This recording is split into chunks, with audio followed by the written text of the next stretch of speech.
Faire de votre ordinateur une fenêtre ouverte sur Ouessant, c'est le projet d'Ondine Morin. Ondine, vous êtes marin-pêcheur et guide conférencière à Ouessant, très impliquée dans la promotion de votre île.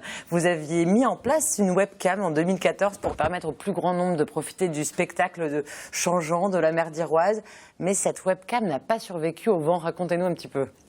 Oui, c'est venu un peu, j'ai envie de dire, d'une idée folle, parce que c'était jamais arrivé sur Ouessant l'idée donc de mettre une webcam. Donc c'était en juillet 2012.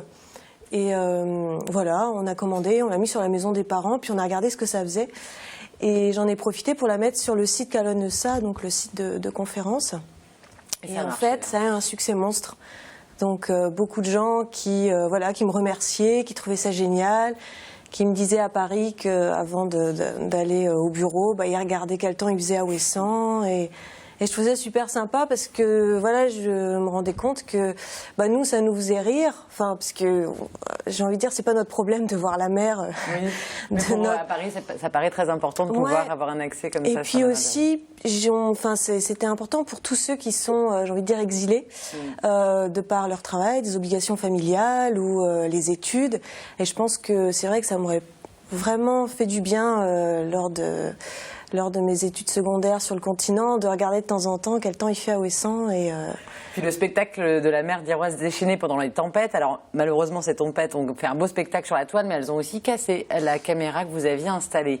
Du coup, quel est le projet aujourd'hui? Vous voulez remettre en place non pas une, mais deux caméras, un peu plus solides cette fois. C'est ça, c'est qu'en fait maintenant il y a énormément de demandes donc depuis l'hiver, donc c'est 2014-2015 où elle n'a pas résisté. Et je me suis dit maintenant si beaucoup de gens veulent en profiter, je vais leur proposer de financer le projet parce que c'était parti juste donc c'était mon propre financement, c'était vraiment pour s'amuser au départ. Donc là on a lancé via la plateforme Ulule. Donc un financement participatif pour justement mettre deux caméras étanches, mais aussi en très bonne, je sais plus le terme, haute définition. Ouais. Et puis donc sans doute deux sur la baie de Lampol. On est en train de voir pour peut-être en mettre une plutôt sur la côte nord de l'île. On pourra choisir comme ça son angle de vue selon le sens du vent ou d'où viennent les plus belles vagues. Et c'est ça, où c'est le plus spectaculaire. C'est ça.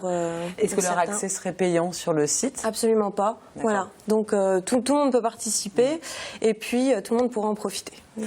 Donc globalement, ce projet, il coûte 1 600 €. C'est ça. C'est ce que vous demandez donc sur la plateforme de financement participatif ulule.fr. Vous avez déjà collecté 1 129 €. C'est pas mal, hein, Ondine, sachant qu'en plus, il reste encore 29 jours pour participer. Quand est-ce que seront mises en place les webcams si tout va bien? Alors c'est ça, donc début mars, en fait, dès la fin du financement, 1er mars, moi je commande les caméras. Donc je vais en prendre 3 parce que comme il y a eu déjà des pannes, je veux pallier à ça. Et elles vont passer chez un professionnel qui va les mettre, je sais absolument pas faire. Hein. Et puis meilleurs angles de vue. Et puis après quelqu'un qui va monter sur les toits aussi, déplacer les ardoises parce qu'il faut pas qu'il y ait de fuite. Enfin, faut qu'on fasse ça bien. La dernière fois, on l'avait fait bien, mais avec des amis.